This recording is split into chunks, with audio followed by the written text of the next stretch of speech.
Hey, it's John and Mike, brew-dudes.com, and we're here with a selection from the Jar of Destiny series. This is the California Common, and we picked this, I'd say, 3 months ago, and we're here now with the final product. Did all the research, bought all the ingredients, took our best shot at it, and we're here to talk about it. We're here to experience it all. So this is a Cali Common beer. I just want to say that when we chose that particular style out of the jar, Anchor Steam was closed. The Jar of Destiny brought Anchor Steam back to life. That's all I'm saying. 100%. Believe in the jar. You're welcome. Okay. Let's talk about this particular California Common, or if we were Anchor, we'd be making steam beer. This is a 5-gallon batch, so I'm just going to read off the ingredients. The grains that I used were as follows. I used 9 pounds of German Pilsner malt, a pound of Crystal 40, and a pound of Munich Malt. There's a lot of different variations of that type of recipe online, but I just went with it. This was what I came up with.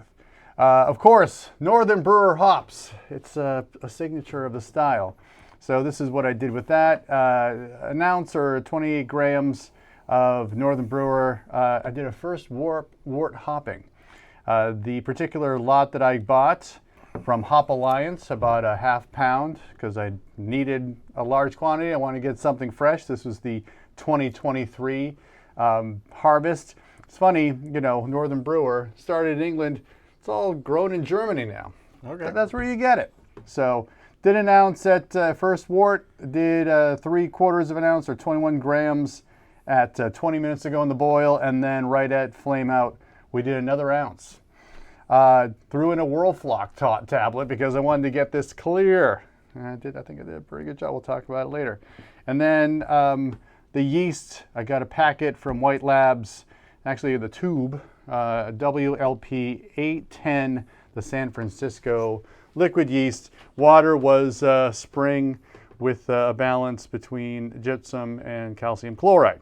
Okay, this ended with, well, we'll talk about mash. Mash 60 minutes, boil 60 minutes, fermented for 2 weeks at 62 degrees Fahrenheit, 17 degrees Celsius.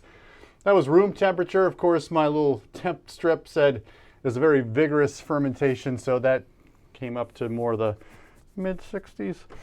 We cold conditioned for a month after fermentation, and then we kegged, and that's what we're tasting here. Original gravity was 1054, final gravity 1012 for an ABV of 5.5. Got about 35 IBUs, that's what I was targeting, and CRM is 9. We're going with a pale amber for the color, which is the spec. So, what do you think? Well, this is, on its appearance, it's the color, that's the sexiest beer color there is. I mean, this is my favorite color for beer. I just think that that's absolutely fantastic. And the clarity is pretty good. I mean, it's beyond pretty good. I don't mean to say it that way. The clarity is excellent. It's only like another week or so away of just sitting cold from being painfully, brilliantly clear. But that aroma, I get a little bit of Munich breadiness, but there's an earthy spiciness on the nose from those Northern Brewer. The flavor doesn't disappoint. It is also earthy, herbal, hoppy, whatever. I almost get a little bit of a, and that, it's really strange. That earthiness is actually sort of making the sweetness of that Crystal 40 stand out a little bit more, and it's like super, it's more caramelly than I think Crystal 40 normally is, and it's because of that interplay on the palate of that earthy, spicy hop note, and then the Crystal in there. The Munich is there too, and it's super clean ferment. I mean, there's nothing to it. There's nothing like, oh, you can't ferment these things warm. It's great. It's actually great. I think this is a total home run. I mean, I think you nailed California Common here. How about that? Pretty right to the letter. It's really great. I tried. If I was going to give it any mark, just so people don't think I'm being too much towards our friendship, the only thing would be if the body was just like half a touch lower, I guess is what I'd pick. There's just a little bit of more body, but everything else is you're like saying you think the beer should have more body? no, it should have less body. Have less. I'd take it down like half a notch. Gotcha. Yeah, so I was looking at the style and kind of learning more about it. I mean, the only Cali comment I've ever had is from our friends at Anchor, and had that maybe a few times in my life. But I've always enjoyed it. Yeah. If I saw it on the menu and there wasn't other things that I wanted to try, I'd get an Anchor Steam.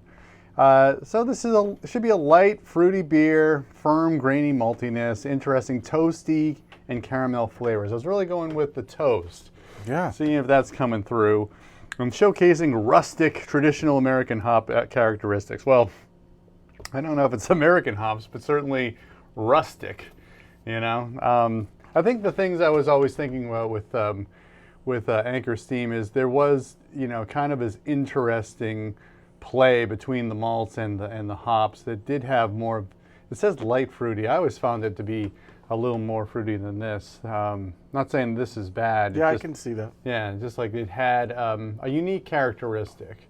And maybe that was a little bit more yeast derived. I don't know. Yeah. But probably process derived too. Yeah, right? True that. Yeah, but this was a fun one. I got on it right away after the pick, knowing that I wanted a long time to condition as well. And I was very happy with the performance of the White Lab strain. It took off right away. I did make a starter. Of course, I made a starter because I didn't know how it would perform. But, with a half-liter starter, just to get it going, once I threw it into the bigger fermenter, it took off like within a half day, which was great.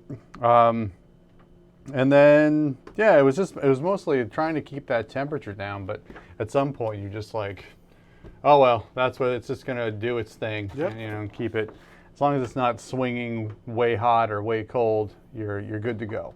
So. Yeah, I don't think there's any negatives from the fermentation profile at all.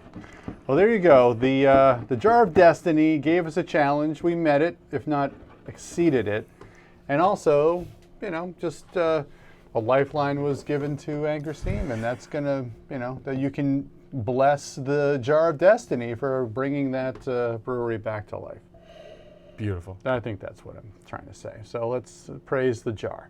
All right. Well, thank you for watching. We have another beer to drink from the last pick of the Jar of Destiny series. So we'll be doing that next week. If you like this video, give us a thumbs up. Subscribe to our channel because we do this kind of thing every single week. For John and Mike, brew-dudes.com. Brew on. Cheers.